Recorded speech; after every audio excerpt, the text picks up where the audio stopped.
신앙의 감격을 회복하라라는 제목으로 말씀을 나누겠습니다. 살아있는 사람은 반응하기 마련입니다. 재미있는 것을 보면 웃기도 하고 또 놀라게 하면 놀라기도 하는 것이 살아있다라는 표시입니다. 반면 죽은 자는 반응이 없어요. 학생 때 알바하던 곳에서 멀지 않은 곳에 국립현충원이 있었습니다. 4월이 되면 벚꽃이 예쁘게 피기 때문에 함께 일하던 분들과 그 현충원을 자주 갔습니다.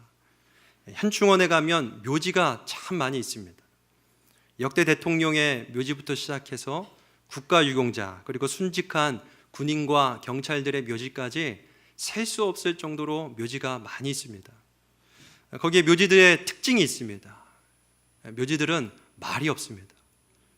이게 아무리 쳐다봐도 조용하고 아무리 많이 가도 영생아 왔어 하면서 반겨주는 그런 묘지가 없습니다. 죽은 자의 특징은 뭐죠? 반응이 없습니다. 제가 초등학교 때 할아버지가 돌아가셨는데요, 제가 이제 할아버지가 임종하기 전부터 시작을 해서 또 간으로 들어가시는 모든 장례 절차를 옆에서 지켜봤습니다. 그때는 장례식장에서 장례한 것이 아니라 저희 시골집에서 했기 때문에 옆에서 다 이렇게 한번 볼 수 있는 기회가 있었습니다. 그리고 제가 장손이라고 해서 염을 때나 또 수의를 입혀드릴 때 저보고 이렇게 같이 해야 한다라고 그때는 그랬습니다.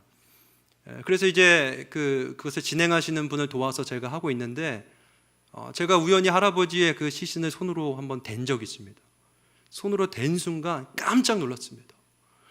그 할아버지의 몸이 더 이상 할아버지가 아니었어요. 뭔가 차갑고 뭔가 딱딱하고 뭔가 냉랭했습니다. 옛날에 할아버지가 건강하셨을 때는 할아버지가 배가 이렇게 좀 많이 나왔습니다. 그래서 영생아 달려와 그러면 제가 막 달려가서 머리로 할아버지의 배를 박았거든요.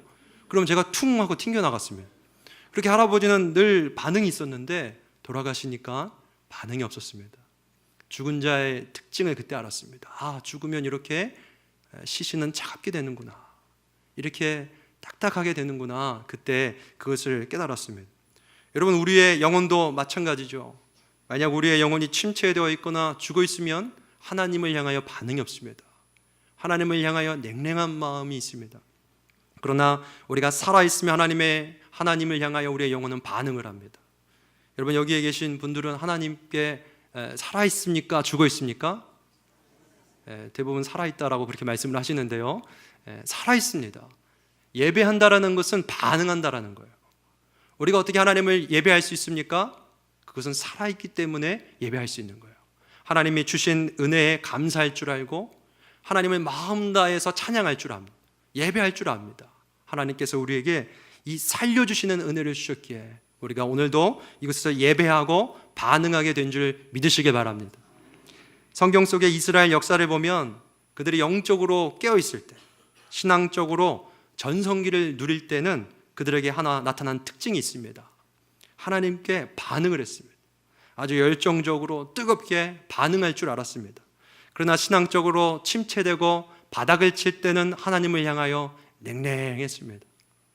그래서 반응하느냐 반응하지 않느냐는 신앙의 척도이기도 합니다. 오늘 본문은 이스라엘 백성들이 신앙의 전성기를 누릴 때에 하나님을 향하여 어떻게 반응했는가, 그것에 대해서 말씀하고 있습니다. 먼저 본문의 배경이죠. 1절의 앞부분을 보면 이렇게 말씀합니다. 31절의 앞부분입니다. 언약궤가 평안을 얻었을 때에 라고 말씀하고 있습니다. 다른 말로 하면 언약궤가 잘 안치되었을 때에, 언약궤가 잘 정착되었을 때에 라고도 할 수 있습니다. 다윗이 이스라엘의 왕이 되었을 때는 이 언약궤가 기럇 여아림이라는 곳에 있었습니다. 그곳에서 거의 20년간이나 방치 수준으로 있었습니다. 다윗은 이 언약궤를 굉장히 중요했기 때문에 자기가 왕이 되자마자 가장 첫 번째 과업이 뭐냐, 이 언약궤를 예루살렘으로 옮겨오는 것이었습니다. 그래서 이 언약궤가 예루살렘으로 옮겨온 그때, 언약궤가 예루살렘에 잘 안치됐던 그때가 바로 오늘 본문에서 말씀하고 있는 언약궤가 평안을 얻었을 때입니다. 그렇다면 다윗은 왜 이 언약궤를 그렇게도 중요하게 생각했을까? 그가 왕으로서의 가장 첫 번째 과업으로, 가장 중요한 우선순위로 이 언약궤를 생각했던 것일까?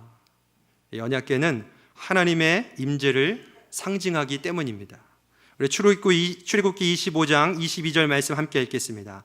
거기서 내가 너와 만나고 속죄소 위 곧 증거궤 위에 있는 두 그룹 사이에서 내가 이스라엘 자손을 위하여 내게 명령할 모든 일을 내게 이르리라.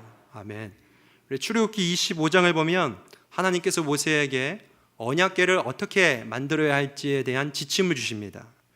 우리가 주목할 것은 이 언약궤 상단에 있는 순금으로 된 뚜껑입니다. 이 순금으로 된 뚜껑이 언약궤 상단을 덮고 있었습니다. 이것을 가리켜 성경은 속죄소다 또는 시은좌다 그렇게 부르고 있습니다. 언약궤에서 이 시은좌는 굉장히 중요합니다. 시은좌의 뜻은 은혜의 보좌라는 뜻이 있습니다. 보좌는 왕이 앉는 의자를 말하죠. 하나님께서 이곳에 왕으로 좌정하셔서 이스라엘을 통치해 나가시겠다, 그 의미가 바로 이 시은좌에 그리고 언약궤에 있는 것입니다. 그러므로 언약궤는 하나님의 임재, 하나님의 통치를 상징합니다. 다윗이 언약궤를 왜 그렇게도 예루살렘으로 옮겨오려 했을까? 그 이유가 그것이죠. 다윗은 비록 자신이 이스라엘의 왕이 되었지만 이 이스라엘의 진짜 왕은 누구라는 겁니까? 하나님이라는, 하나님이 이스라엘에 임재하여 주셨어. 이 나라를 통치하여 주옵소서. 이러한 믿음이 다윗에게 있었습니다. 사무엘하 6장 2절 말씀입니다. 다윗이 일어나 자기와 함께 있는 모든 사람과 더불어 바알레 유다로 가서 거기서 하나님의 궤를 메어오려 하니 그 궤는 그룹들 사이에 좌정하신 만군의 여호와의 이름으로 불리는 것이라. 다윗이 언약궤를 가져오려고 하는 이유를 여기에 적었습니다. 뭐라고 하죠? 그 궤는 뭐라고 하죠? 그룹들 사이에 좌정하신 만군의 여호와의 이름으로 불리는 것이라. 왕으로서 좌정하시고 임재하시는 그것으로 상징하는 것이 바로 언약궤라는 거죠. 다윗은 이렇게 하나님의 임재를 구했고 하나님의 통치를 구했습니다. 그래서 언약궤를 최우선적인 과업으로 가져오려 했던 것입니다. 그래서 오늘 본문에 언약궤가 평안을 얻었을 때에 라는 말을 정리하면 단지 언약궤가 잘 안치되었다, 잘 정착했다라는 문자적인 의미를 넘어서 하나님께 다윗이 그렇게도 간구했던 하나님의 임재가, 하나님의 통치가 이스라엘에 충만했을 때에 라고 그렇게 말할 수 있습니다. 하나님이 영적으로 이스라엘이 충만히 임재했을 때에, 그리고 바로 그때가 이스라엘의 역사상 최고의 전성기를 누렸던 때이기도 합니다. 그렇다면 이 다윗은 하나님의 임재 앞에서 어떠한 반응을 보였을까? 그 하나님께서 다스려 주시는 그 충만한 임재 가운데 다윗은 어떻게 반응했을까? 그것이 오늘 본문 31절과 32절의 말씀입니다. 우리 함께 말씀을 읽겠습니다. 언약궤가 평안을 얻었을 때에 다윗이 여호와의 성전에서 찬송하는 직분을 맡긴 자들은 아래와 같았더라. 솔로몬이 예루살렘에서 여호와의 성전을 세울 때까지 그들이 회막 앞에서 찬송하는 일을 행하되 그 계열대로 직무를 행하였더라. 아멘. 다윗이 어떻게 반응하냐면 그 성전에 찬송하는 자들을 세웁니다. 찬송하는 직분을 맡긴 자들이라고 했는데, 찬송하는 직분을 맡은 자들은 전문적으로 찬송하는 일들만 했습니다. 다른 업무를 안 합니다. 그리고 평생에 이 찬송하는 일을 과업으로 삼고 성전에서 24시간 순번을 짜서 계속해서 찬송이 끊어지지 않도록 했던 사람들입니다. 그래서 이 사람들은 전문가들입니다. 음악적 전문가고 예배의 전문가들입니다. 그런데 이러한 사람들이 얼마나 있었느냐? 무려 4,000명이 넘었다 그렇게 말합니다. 전혀 놀랍지 않으시죠? 4,000명은 오늘 여기에 본당에 계신 분들이 한 350명 정도 되십니다. 여기에 있는 분들이 한 10배가 넘는 겁니다. 그 많은 4,000명의 찬양대원들이 성전에서 얼마나 크고 우렁차게 하나님을 찬양했는지 한번 상상해 보시길 바랍니다. 다윗의 때에 바로 그러한 찬송가가 이 성전에 넘쳤습니다. 그리고 그들을 전문적으로 가르치고 지도했던 사람이 288명이었다 그렇게 말합니다. 이 인원이 너무 많기 때문에 찬양대를 크게 3개의 그룹으로 나눴습니다. 레위지파의 가문에서 이 그룹을 각각 한 명씩 담당하게 되는데, 그 담당자가 누구냐? 오늘 저희가 읽은 본문에 있는 족보에 나옵니다. 33절에 보면 누가 맡게 되죠? 33절 말씀을 보시면 헤만이라는 사람이 맡게 됩니다. 그리고 두 번째 그룹은 39절에 보시면 아삽이라는 사람이 나오고요. 44절에 보시면 누구죠? 에단이라는 사람이 이 그룹의 리더들입니다. 그 중에 이 헤만을 찬송하는 자라고 소개를 했는데, 이 헤만은 전체 찬양대 대장입니다. 그리고 오른쪽에는 아삽이, 왼쪽에는 에단이 서로 협력을 해서 이 4,000명의 찬양대가 우렁차게 하나님을 찬양했습니다. 그리고 그 이알은 24개의 소그룹을 둬서 계속해서 전문적으로 음악을 가르치고 또 신앙을 가질 수 있도록 그렇게 배양을 했습니다. 32절 끝부분을 보면 그들이 회막 앞에서 찬송한 일을 행하되 그 계열대로 직무를 행하였더라 라고 말합니다. 그 계열대로라는 말은, 계열은 규율이라는 뜻입니다. 다윗은 각자의 찬양대원이 할 일을 법으로 정했습니다. 그래서 그 규율대로 그들이 맞춰서 체계적이고 조직적이고 전문적으로 하나님을 찬양하도록 했습니다.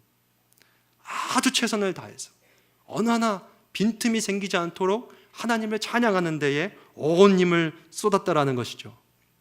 이스라엘의 최고 전성기의 예루살렘 성전에서는 이렇게 찬양이 넘쳐 흘렀습니다. 여러분, 영적으로 건강한 사람들에게 나타나는 가장 큰 특징이 무엇인지 아십니까? 힌트를 많이 드렸는데요. 성전이요? 아니죠. 찬양입니다. 영적으로 건강한 사람에게는 이렇게 찬양이 나옵니다. 다윗은 신앙적으로 굉장히 건강했던 사람이에요. 그래서 그는 찬양을 그렇게 열심히 했습니다. 시편은 150개의 장으로 되어 있는데 다 찬양시죠. 그 150개의 장 중에 다윗이 지은 시만 무려 73개의 장이 됩니다.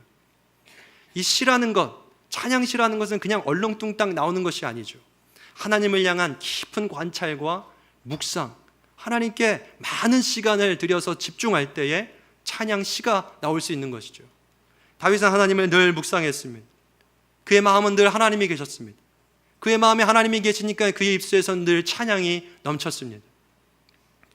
예배는 콘서트가 아닙니다의 저자 문희곤 목사님은 그의 책에서 이런 말을 남깁니다. 만일 지금 자신의 영적 상태를 알고 싶다면 요즘 자신의 입에 자주 맴도는 노래가 무엇인지 살펴보면 된다. 사람은 자기의 마음에 있는 것이 노래로 나오게 되어 있죠. 여러분들의 입술에서는 어떤 노래가 나오고 있습니까? 유행가 신나는 노래 이러면서 유행가가 나오고 있지는 않습니까? 누군가를 깊이 사랑하면, 열정적으로 사랑하면 사랑 노래가 나옵니다. 그런데 이별을 하면 어떤 노래가 나오죠? 잘 가, 가지 마 이러면서 정말로 슬픈 노래가 나옵니다. 가슴에 한이 많이 맺혀 있으면 한이 섞인 노래가 나오고, 노동이 힘들면 노동요가 입에서 나오게 되어 있습니다. 저는 군대를 전역하고 나서 한 3개월 동안은 군가가 입에서 나왔던 것 같아요. 제가 군생활을 한 5년을 넘게 했습니다. 연애를 할 때도 데이트를 할 때도 손을 잡고 군가를 부르면서 갔습니다.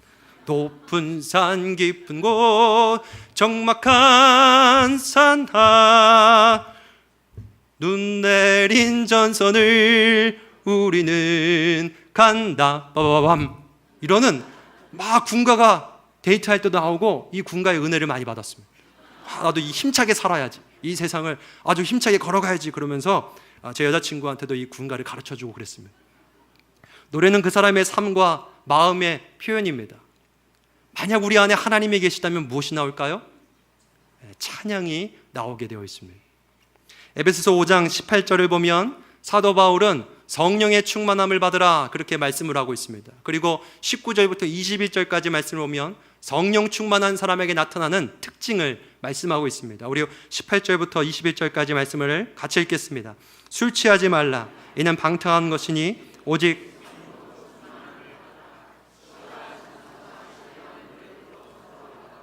너의 마음으로 주께 노래하며 찬송하며 범사의 우리 주 예수 그리스도의 이름으로 항상 아버지 하나님께 감사하며 그리스도를 경외함으로 피차 복종하라. 아멘. 사도 바울은 5장 18절에서 성령의 충만함을 받으라 라고 명령형으로 말합니다. 이때 성령의 충만함을 받으라라는 것은 명령형 본사입니다. 본동사입니다. 그리고 19절부터 21절까지 세 가지의 명령형 분사가 나옵니다. 19절에서는 찬양이 나오고, 20절에서는 감사, 21절에서는 피차 복종하라가 나옵니다. 이 명령형 분사는 본동사랑 연결이 되어 있습니다. 성령에 충만한 사람에게 나타난 첫 번째 특징이 뭐냐? 찬양이 나옵니다. 성령에 충만한 자에게 나타난 두 번째 특징은 감사가 나옵니다. 하나님의 임재로 충만한 사람, 세 번째 특징은 피차 복종하게 됩니다. 근데 이 명령형 분사는 반대로도 쓰일 수 있습니다.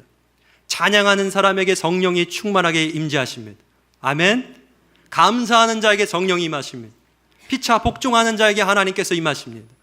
그러므로 우리 안에 성령이 계시다면 찬양이 나오게 되어 있습니다. 만약에 우리의 마음이 메말랐다면 여러분 찬양을 하십시오. 성령께서 우리에게 충만하게 임재하실 줄 믿습니다. 그래서 우리의 영적 상태를 점검해 보고자 한다면 가장 첫 번째로 물어야 할 질문이 있죠. 우리의 입술에 찬양이 있는가? 찬양은 꼭 노래로만 해야 하는 것은 아닙니다. 찬양의 국어 사전적 정의는 아름답고 훌륭함을 크게 기리고 드러내는 것이다 라고 그렇게 말하고 있습니다. 찬양에는 분명한 대상이 있죠. 누구의 아름답고 훌륭한 일을 기리고 드러내는 것일까요? 하나님이 우리에게 행하신 그 아름답고 훌륭한 일을 우리의 마음과 우리의 뜻을 다하여서 높이고 기리는 모든 것들이 다 찬양입니다. 하나님이 내게 행하신 그 은혜를 내가 말하고 있다면 그것도 찬양이에요. 마음으로 생각하고 있다면 그것도 찬양입니다. 때로는 너무 은혜가 커서 입으로 말이 나오지 않고 그냥 감탄만 하고 있을 그때에도 그 감탄도 찬양입니다. 여러분들의 입술에 찬양이 있습니까? 은혜 받은 자는 표현을 해야 돼요. 정말로 은혜가 충만한 자는 하나님께 표현을 합니다. 하나님 감사합니다. 하나님 찬양합니다. 근데 우리는 표현하지 못할 때가 참 많이 있습니다.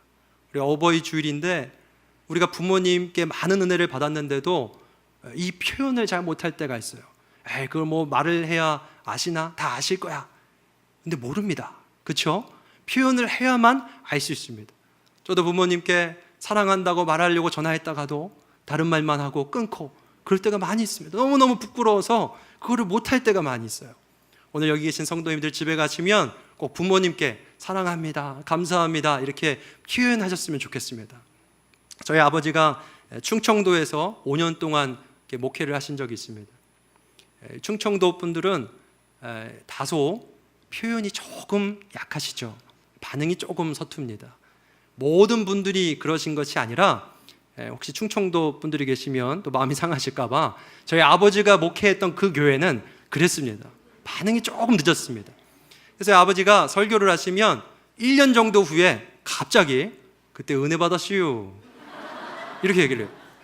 언제 말씀이십니까? 그때 작년 그때 은혜 받았슈 그러는 거예요. 그리고 설교 때 웃긴 얘기를 하면 여기서는 반응이 없습니다. 조용합니다. 웃긴 얘기를 했는데 반응이 없어요. 그래서 내가 재미없었나 보다 그렇게 생각하고 있으면 그분은 집에 가서 잠자기 전에 한번 씩 웃습니다. 그때 생각이 나는 거죠. 우리는 하나님께 어떻게 반응하고 있습니까? 우리의 반응이 느려서 우리의 표현이 너무 약해서 그냥 마음으로만 생각하고 계시다면 오늘 예배 가운데에 하나님께 찬양하는 우리의 입술을 높여서 하나님을 높여드리는 그런 은혜가 있기를 간절히 바랍니다. 우리 하나님께 다 표현을 해야 됩니다. 우리 하나님은 우리에게 자신의 전부를 내어주셨지 않습니까? 하나님에게 있는 그 아들은 하나밖에 없는 아들이잖아요. 우리에게 그 아들 예수 그리스도를 주셔서 그 아들을 죽게 하셔서 우리를 살게 하셨습니다. 왜 우리를 구원하시고 살게 하셨나요? 찬양 한마디 듣기 위해서. 찬양 한마디 듣기 위해서 우리를 살리셨습니다. 그래서 오늘 우리가 이 가운데 역시 하나님입니다. 하나님만이 예배받기에 찬양받기에 합당하십니다. 우리가 이렇게 고백할 때 하나님이 춤추고 감동받으실 줄을 믿으시기 바랍니다. 하나님께서 우리에게 가장 받고 싶어하는 것이 있다면 그것은 찬양이죠. 이사야 43장 21절 말씀을 함께 읽겠습니다. 이 백성은 내가 나를 위하여 지었나니 나를 찬송하게 하려 함이니라. 하나님께서 우리를 지으신 목적이 있는데 찬송을 받기 위해 지었다 그렇게 말씀하고 있습니다. 우리에게 찬양 한마디 듣는 것이 하나님의 소원입니다.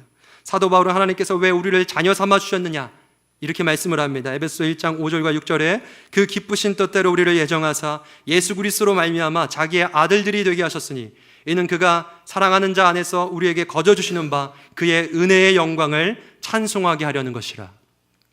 하나님께서 왜 우리를 자녀 삼아 주셨다고 하나요? 이는 그의 은혜의 영광을 찬송하게 하시려고, 우리의 찬송을 한번 받으시려고 자기에게 하나밖에 없는 아들을 죽이셨습니다. 우리에게 전부를 주셨습니다. 우리의 찬양 한마디 받기 원해서입니다. 우리가 드리는 찬양은요, 이 세상의 그 어떤 값진 것보다 더 귀합니다. 우리가 하나님께 드릴 수 있는 그 어떤 비싼 예물보다 더 비쌉니다. 성경은 하나님께서 그 값진 예물보다 찬양을 더 기뻐하신다라고 말씀합니다. 시편 69편 30절과 31절 말씀을 함께 읽겠습니다. 내가 노래로 하나님의 이름을 찬송하며 감사함으로 하나님을 위대하다 하리니 이것이 소 곧 뿔과 굽이 있는 황소를 드림보다 여호와를 더욱 기쁘시게 함이 될 것이라. 아멘. 우리가 제사를 드릴 때에 여러 제물을 드릴 수 있었는데요, 그 중에 가장 비싼 제물이 바로 소였습니다. 그런데 하나님은 가장 비싸게 드릴 수 있는 그 제물보다 무엇을 더 소중하게 생각하시나요? 우리의 찬양을, 우리의 찬송을 더 값지게 받아주신다라고 말씀하고 있습니다. 혹시 여기에 나는 주님께 드릴 것이 아무것도 없습니다, 내가 가진 것이 없습니다, 내 마음이 낭망돼서 내 마음에도 드릴 것이 없습니다, 그런 분이 계시다면 이 시간 하나님께 찬양을 올려드리시길 바랍니다. 그 찬양은 수억 원의 돈보다 하나님은 더 기뻐하는 예물이 될 것입니다. 그래서 종교개혁자 마틴 루터는 이렇게 말하죠. 인간의 궁극적 목적은 구원을 받는 것이 아니라 하나님을 찬송하는 것이다. 우리의 목적은 단지 구원받는 데 있지 않습니다. 우리가 저지를 수 있는 가장 큰 오류는 구원받은 것으로 그냥 끝나는 것입니다. 하나님 내게 구원 주셔서 감사합니다, 기쁩니다, 이제 난 천국에 갈 수 있겠죠, 그러면서 자기의 삶을 살아가는 것, 그것이 우리가 범할 수 있는 가장 큰 잘못입니다. 하나님께서 우리를 구원하신 것은 그것이 목적이 아니죠. 하나님께서 우리를 구원하신 것은 찬송받기 위해서입니다. 그러면 우리의 인생의 목표가 있다면 하나님을 찬송하는 것임을 믿으시기 바랍니다. 그러므로 여러분 찬양을 많이 하십시오. 최선을 다해서 힘을 다해서 하나님을 높여주시길 바랍니다. 찬양대가 앞에서 찬양을 할 때 이것은 공연이 아닙니다. 찬양대가 찬양을 하는 걸 우리가 보는 것이 아니라 그 찬양의 대상은 하나님입니다. 여기에 앉아있는 모든 분들이 찬양대와 함께 하나님을 찬양하고 있는 것입니다. 하나님은 그 찬양을 받고 계시죠. 하루에 불평 한마디를 줄이고 찬양 한마디를 늘려보십시오. 이것은 일상에서 들을 수 있는 찬양입니다. 우리가 있는 분야에서 최선을 다해서 연구하고 일하고 그것을 하나님을 높여보십시오. 그것은 하나님께 드릴 수 있는 최상의 찬양입니다. 여러분, 하나님은 찬양받기에 합당하시죠. 믿으십니까? 하나님밖에 없습니다. 하나님은 최고입니다. 하나님은 우리에게 전부를 주셨습니다. 하나님이 다 하셨습니다. 이 모든 것이 찬양입니다. 그러므로 한 주간 실천할 내용이 있습니다. 불평 한마디 줄이고 뭘 한마디 드립니까? 찬양을 늘려보세요. 우리가 찬양 한마디 늘릴 때에 그 찬양은 연쇄의 반응을 일으킵니다. 계속적으로 찬양거리가 생길 줄 믿습니다. 찬양할 때에 하나님이 우리 가운데 충만히 임재하시고 또 하나님의 임재가 있을 때 또 찬양이 나오고, 그래서 우리의 인생의 모든 불평과 불만이 다 사라지고 우리의 입술과 우리의 삶에서는 찬양만 풍성하게 될 줄 주님의 이름으로 축복합니다. 우리가 우리 본문을 한번 보실 때에 한 가지 더 중요하게 생각하고 넘어가야 할 것이 있습니다. 그래서 본문을 다시 보면요, 이 역대기 저자가 지금 다윗이 만든 이 성전의 찬양대를 아주 중요하게 다루고 있습니다. 왜 중요하게 이 찬양대를 다루고 있을까? 역대기 1장부터 9장까지는 족보로 되어 있습니다. 그리고 10장부터 본격적으로 이스라엘의 역사 이야기를 시작합니다. 그런데 이 1장부터 9장까지의 족보 가운데에 아주 중요한 위치에 레위 지파의 족보를 의도적으로 넣었습니다. 그 이유는 무엇이죠? 이 레위 지파가 뭐죠? 중요하기 때문이다. 그런데 이 레위 지파가 족보가 중요해서 넣었는데 그 레위 지파 족보 중에서도 또 중요한 위치에 오늘 본문을 넣었습니다.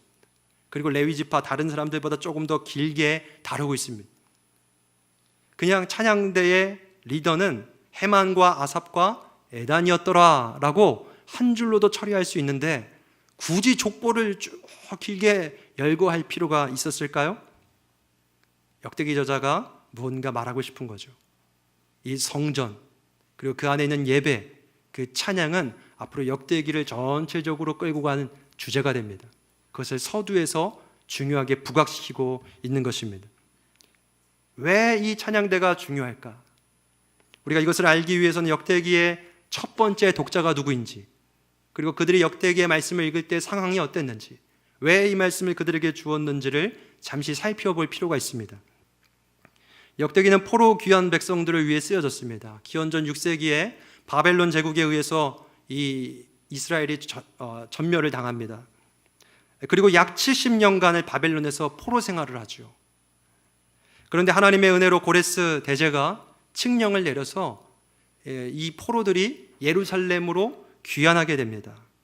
이 포로들이 3차에 걸쳐서 예루살렘에 돌아오게 되는데요, 그들이 예루살렘에 도착했을 때 그들의 눈앞에 펼쳐져 있는 것은 무엇이었을까요? 그럼 한번 상상을 해볼까요? 무엇이 있었을까요? 다 무너져 있었습니다. 집부터 시작해서 성벽, 성전까지 모든 것이 폐허가 되어 있었습니다. 아무것도 그들에게 남아있지 않았습니다. 선지자들이 그들에게 말하죠. 우리가 무언가 시작해야 된다. 뭐죠? 성전을 지어야 된다. 그래서 그들이 열심히 성전 짓기를 시작합니다. 하나님께서 우리를 버리지 않았구나. 그래서 포로에서 귀환하게 하셨구나.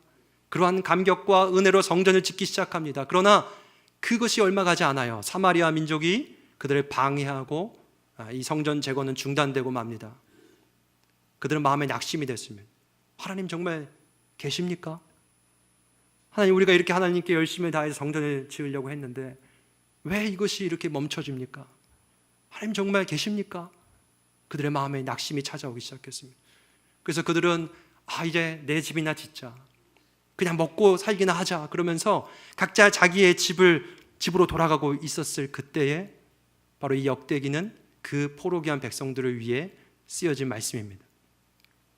무슨 말씀을 이 역대기의 저자는 하고 싶은 걸까요? 하나님의 임재로 충만했던 그때를 기억하라는 것이죠. 이스라엘의 최고 전성기, 하나님이 다스렸고 성전에 4,000명의 성가대가 그 우렁차게 감격으로 하나님을 찬양했던 그때를 기억하라는 것이죠. 이스라엘 백성들은 그냥 사람들이 아닙니다. 하나님은 그들을 하나님의 백성, 언약 백성으로 삼아주시고 그 이스라엘을 통하여 온 열방 민족이 복을 받기를 원하셨습니다. 그들은 하나님의 백성입니다. 언약 백성입니다. 그것을 상징하는 것은 성전입니다. 그 성전에 하나님이 임재하시고 그들은 찬양으로 반응했습니다. 역대기 저자는 그들에게 말하고 있는 거죠. 회복해야 한다는 것입니다. 너희들의 정체성을 알아야 한다는 것입니다. 너희는 그냥 먹고 살기 위해 하나님이 부르신 존재들이 아니라 하나님을 예배하고 찬양하고 열방 가운데 하나님을 드러내기 위해서 하나님께서 부르신 하나님의 백성이다. 그것을 말씀해주고 싶은 것입니다. 그러므로 무엇을 해야 한다는 것이죠? 모든 것이 무너져 있지만 가장 먼저 성전을 수축하자. 성전을 다시 짓자. 그곳에 하나님의 찬송이 다시 울려 퍼지게 하자.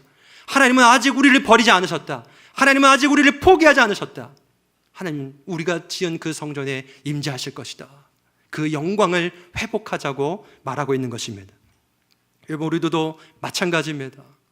우리가 신앙생활을 하다 보면 우리의 마음이 무너질 때가 있습니다.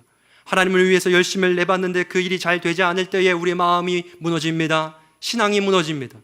때로는 돈이 너무 없어서 돈의 경제적인 사정에 딸려서 우리의 마음이 무너집니다.